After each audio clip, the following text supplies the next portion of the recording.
Forced innovation, we're trying to keep the doors open and keep the lights on. The Modern Eater has traveled the roads of Colorado for years, bringing you the stories of the men and women who produce and serve our food. Happy people make happy food that make happy customers. From the peach trees in Palisade to the chili farms in Pueblo, the Modern Eater plows through the Rockies to expose the rising costs of food production and the ripple effect of inflation. Supply chain issues, labor shortages, and dwindling profit margins are plaguing small businesses everywhere. 3 weeks and 1,500 miles on the road, you get inside access to what Coloradans are doing to stay afloat in order to deliver healthy food and tasty beverages to you and your family. This is the 5th annual The Modern Eater Road Trip. Buckle up, let's go. Wow, this is awesome.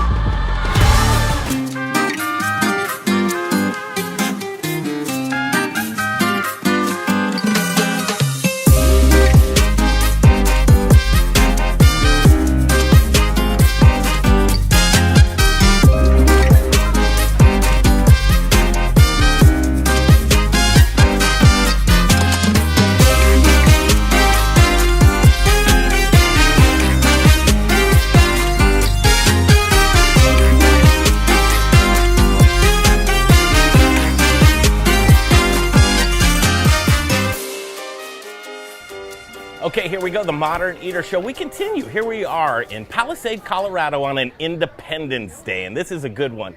Fidels is the restaurant we're at right now, and this is a pleasure.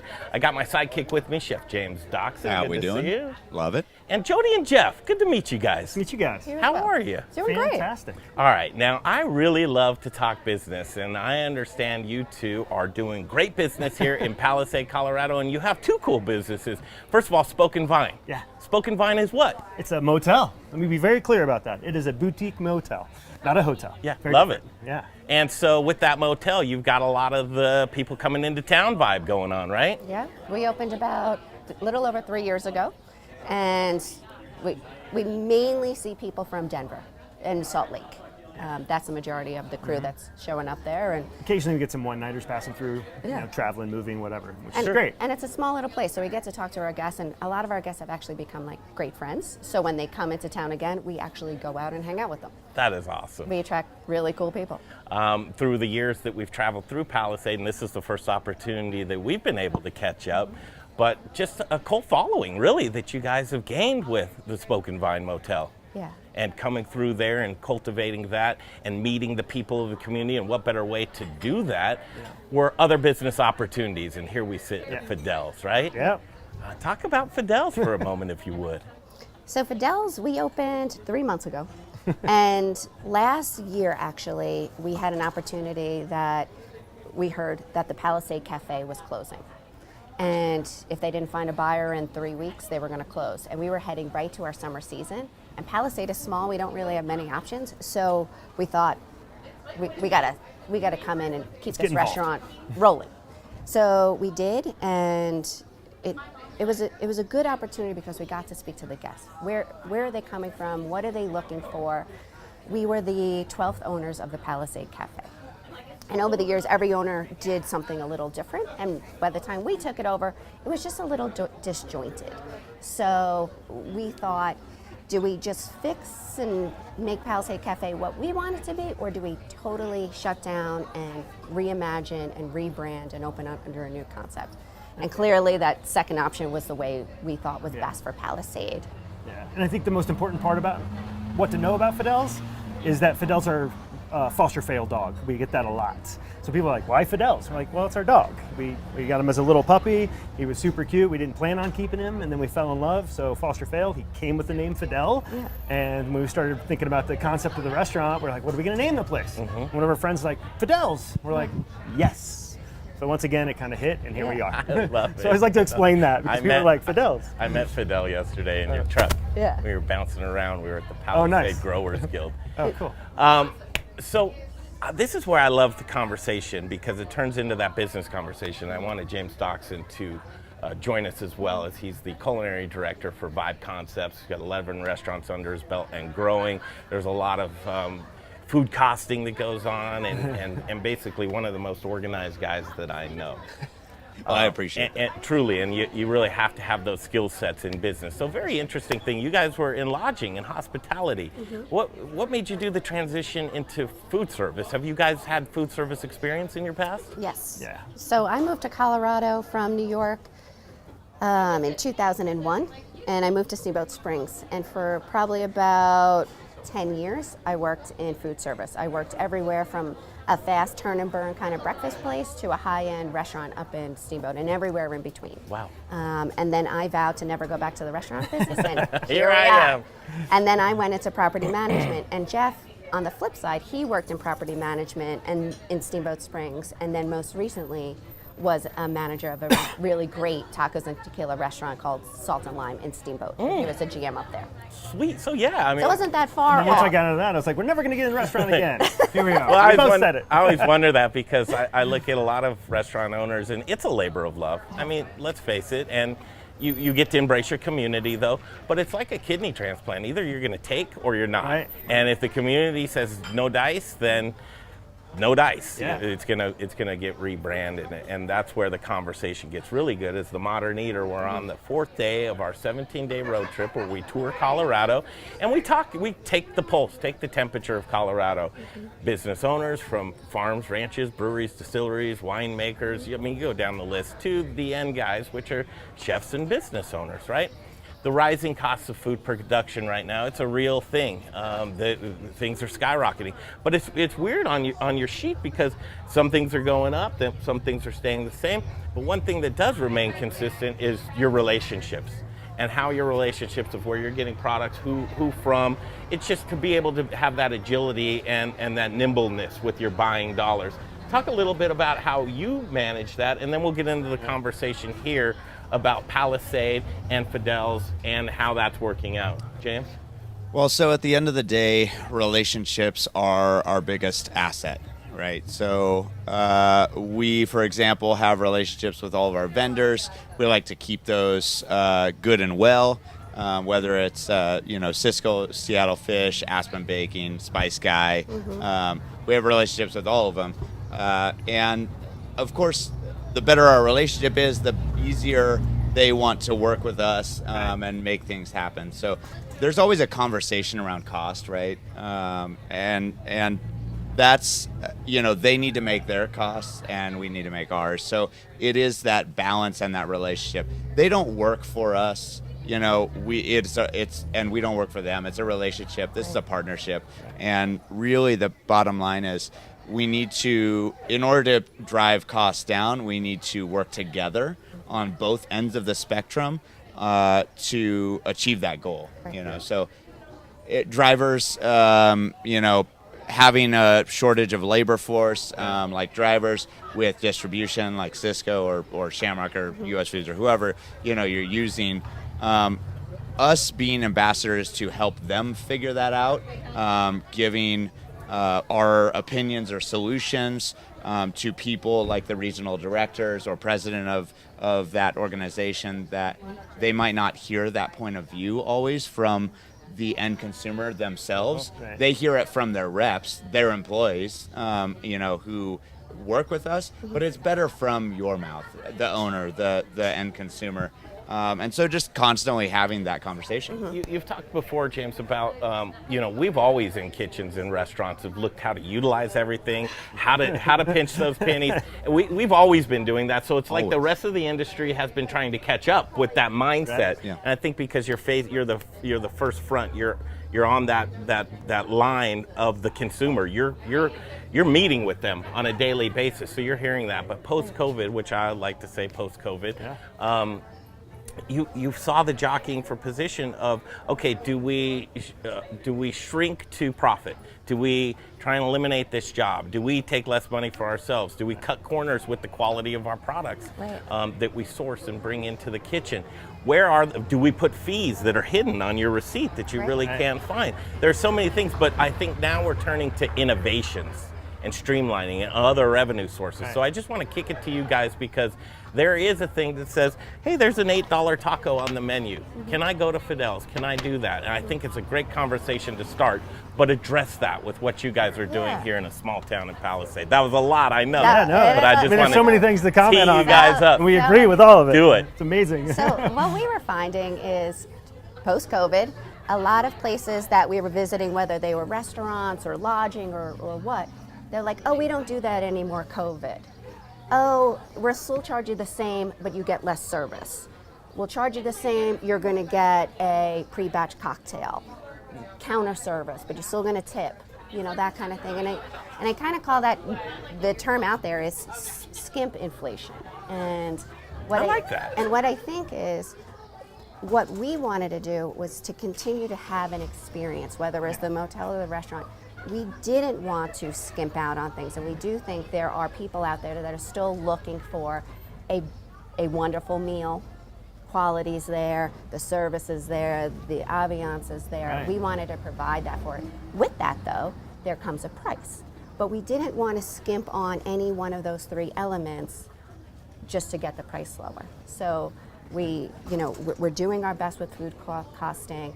We had things that we thought were going to be on the menu, but you can't get it anymore because of the supply chain issues. So we try to, our menu is pretty small in order to not run out of things and just know that if it's on the menu, we have it. And cross-utilize to save money, pinching pennies Yes, as usual. yes. That's right. I mean, what I heard right there is let's simplify and do it very well. Right. Totally. Yeah. Chef Eugene Brown, There he is. come on over here, my Speaking friend. of doing it well. Good morning. Buddy. Good evening. Oh, yeah. Good morning. When you hear it sticks, it doesn't matter. It all right? runs in. Hand Chef a microphone, if you would. Here we Sit down go. for a second. We're having a good conversation. You came at the right time because Yeah. we're now switching gears into food, quality, simple, and doing things good.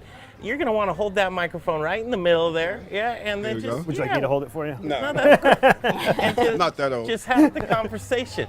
First of all, pleasure to meet you, sir. It's a pleasure. It's truly a pleasure. You're chefing around, huh? That's what we do. That's what I do. I love that. So here's where it's just great timing, where passionate people in the right positions, it's the right person, right seat, execute the menu. First of all, do you like what you're cooking? I love what I cook. Yeah, cool. What's your background? I'm French trained. I didn't go to school. I was self-taught, and I worked in New York under some amazing chefs. I show up and grow up. It's as simple as that, and stay teachable. That's very important. I love it. Love that. I love it. You know? And it seems to me, I mean, first of all, two great people here that are that own Fidels, and to allow you to have that kind of creative wiggle room to grow and then also give feedback, because feedback's important, Yeah, right? Yeah, and we have the Yeah. same mentality. We have to never stop growing. We Yep. learn from each other. Yes. I think that, and one of the things that we were talking about before was just kind of how you manage the business end of this. That doing the execution and that type of stuff, that needs to be system oriented. This is Chef James Doxon as well, so you guys. It's nice to meet you. Yeah, two chefs. Yeah. Well, I Throwing think it out Always, at always. the end of the day, numbers don't lie, and you have to have a system in place, and also have a redundancy in Sure. according with that. Absolutely. Because this business fluctuates, and whatever plan that you have in place, the masses will let you know. Absolutely. You know? Absolutely. Sure. And there's one thing to build that, and then to say, man, Chef Brown, we need to trust you to make sure that you're cross-utilizing these ingredients, and there isn't any waste in the kitchen, and that the labor is good, that kind of thing. So being able to do that, that's uber helpful, right? Yeah. It's Yes. huge. It's huge. Yeah. You have to be able to have a plan in place. You can have a plan and have the perfect We all have to schedule. be nimble. You have the first, That's a kitchen, though. That's kitchen Always. life, though, isn't it? expect the unexpected. Right. You can't put anything in stone in this business, Yeah. and one of the reasons why I love it is because the possibilities are endless. Yeah. I see a plate as like a blank canvas. Sure. And Look at this. it's truly your imagination. If you set yourself up in a box and you have a ceiling, you're in the wrong business, because you have to be able to manipulate food, manipulate schedules, manipulate food costs, and be consistent. Yeah. And if you're consistent at the same time being good, Yeah. you got it halfway. Yeah. Yeah. Yeah, right. Yeah, that local community, we're very fortunate. We're getting a ton of locals come, Yeah. even though we're in a tourist town. Mm-hmm. And for me, we eat out a lot. And when you show up to your favorite place, it has to taste the same. And it's very important, because if you're not consistent, you will lose that local following. And in a tourist town, the locals will get us through the winter. Yeah, And absolutely. we need the locals. Here's real life. Real life is this gentleman oversees 11 kitchens in Denver, Colorado. and in real Wow. life, you were about to not be able to make it to this weekend. Yeah. Because Right. there's issues of people that will walk out or culture.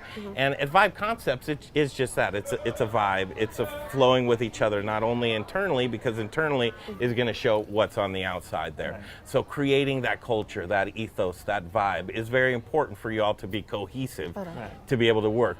Are you crazy? You had an opportunity to get out of this business and get into something else. Kitchens are difficult. Well- Staffing's difficult. What keeps you going on? Because I'm sure there's a sense of servitude and passion that you have. You have to have a sense of a certain drive. This business is not for everybody. I've done a lot of things in my life. I was in the military at a young age. I got out after 8 years. Then I was a corrections officer. I didn't like any of those things because it didn't fit my personality. I came up in a really big home with 6 brothers and 6 sisters. We learned how to cook very early. And I could just always remember the fresh herbs and sage that my mom used during the holidays. And I loved it. We were just talking about childhood smells. Yeah. So sage is one of those smells that brings me right back to childhood, because my mom always, she always had that palate. She was Southern, and she just knew what to do.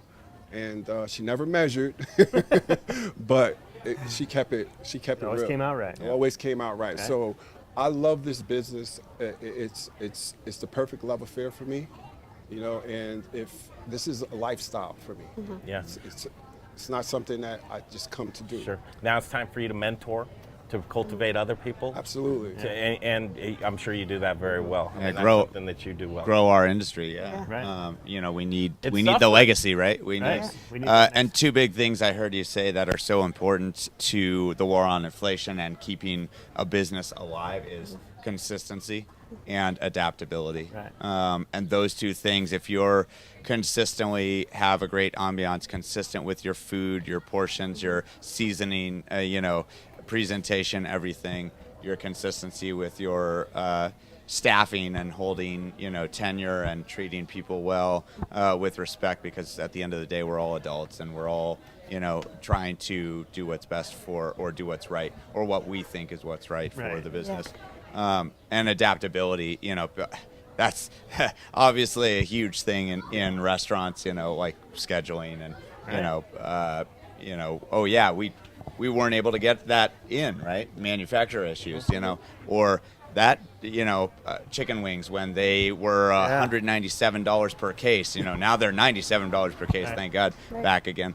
But, some people had to make tough decisions, and that's where that balance is of, do we stay consistent or do we adapt, and how do we adapt? Because the chicken wing example is, some people took it off their menus. Right. We chose not to because of consistency. We didn't want to 86 anything. We didn't want to take anything off, which drove our sales and generated more customers to come back after COVID because of our consistency. Right. And so now we're thriving, because of that. So Well, let's talk about the fun stuff, which is the menu and the programs that you have. I think you were going to kick us out because we've been here so often over the past Well, couple of days. Home run on Definitely the got the call on Friday night when you guys were here. Like, where are you? I'm hanging out with the guys. food program, amazing. Kudos to you. Cocktail program, we've gotten to know your staff. Yeah, It's just man. fantastic. Let's talk about this food here real quick, you guys, and what people can look forward to when they come to Fidels, because I really think that it's a well-rounded experience, and I congratulate you for that. Oh, thank you. Absolutely. Where do you begin with this menu, Chef? Well, first of all, apps. There it is. Get this. So apps. We were blown away by the poblano fries. It's just right. something so simple, but executed really well. And I'm sure the consistency is there as well with the execution. Just having that crunch, it's just something so simple, but it's unique, right? A lot of places in this genre of cuisine, modern Mexican, is, they're going to have the elote, they're going to have the ceviche, they're going to have the chips and salsa, the chips and guac, but I've never seen poblano fries done like this. And What's your favorite thing I really on the appreciate menu, it. Jody? Oof. The bomb-ass fish taco. Yes. Yes, I haven't had them yet, but I've heard a lot of yes. Everybody keeps talking What's about your it. favorite thing on the menu, Jeff? That and the elote. The bomb-ass taco and the elote. Sweet. How about you, Chef? I take a lot of pride in the pozole. Okay. I roast the bones. Yeah. Do a nice mirepoix, and I let it sit on a low simmer for 24 hours, really, really low. And the next day I come and do the next stage for that stock. So it's a scratch kitchen. So I take a lot of pride in that pozole. So. The pozole is amazing. I have to admit, and we honestly thought it was gonna fall off when summer hit. It hasn't fallen off at all. Like The crazy hot thing about soups. Yeah. pozole. If in it's the middle really of summer. good, if yeah, it's people that are good. cranking on it. We Oh had my one goodness. table last night of 6 people. They all got pozole. Yep. Like it's 100, and they were outside. It's like it's 100 degrees outside. And if people know the background of pozole, it's very much in Mexican culture, it's very much a celebration soup. And I love that that's on the menu all the time because it is a celebration to come these days with friends and family and have an amazing meal and with amazing service. So Yeah. I mean, that's exactly right. That was great. Look at this cocktail program and oh my goodness, it's just vast. I tell you what, that spicy cucumber margarita, stop. I mean, just stop right now. That's amazing. That's as Jeff's well. creation. Is that your creation? Yeah. Oh my God. It's so good. Wow. I mean, I can't. I can I taste the tequila every day, multiple times a day. Jeff That's is in charge of soaking it. on the jalapenos and cucumbers. Like, oh no, it's not ready yet. Better take a bigger sip. Keeps me I don't level blame on you. the day, you know. I'll tell you what, you can't go wrong. So, as I wrap this up, I love to give the opportunity. A lot of people from the Front Range and actually all of Colorado get to watch the Modern Eater, and I love to give you the opportunity of that 30 to 60 second elevator speech. Here's where we are. This is what we're doing. Want to come join us, and why? There's a lot of options out there to go. Yeah. Yeah. We want it to be that mid-range place in Mesa County that you can come with a bunch of your friends and just have cocktails. Maybe get some apps, or come and spend 2 hours with us and have an amazing meal. Come as you are, have fun, and just sit down and have a great experience with us. Yeah, and we have an amazing mezcal and tequila lineup that I don't think there's a lot of that going in our area right now. So, we want people to come and learn about mezcal and tequila if they're a little timid about it or don't know about it. We want to be that place where they like, oh, let me go check it out. I've never had it before. So that's kind of the thought behind the cocktail menu. Here's what I'd say: just don't even question it. Come Yeah, by, right. you'll There you love, go. you'll Yeah. fall in love just like we have. Yeah. I'd wish you guys good luck, but I'll just say Thank continued success because that's where you guys are going. Fantastic! I can't wait to see over the years your growth and to see what's next. It's fantastic, and we'll be right back down the road when the Modern Eater Show continues.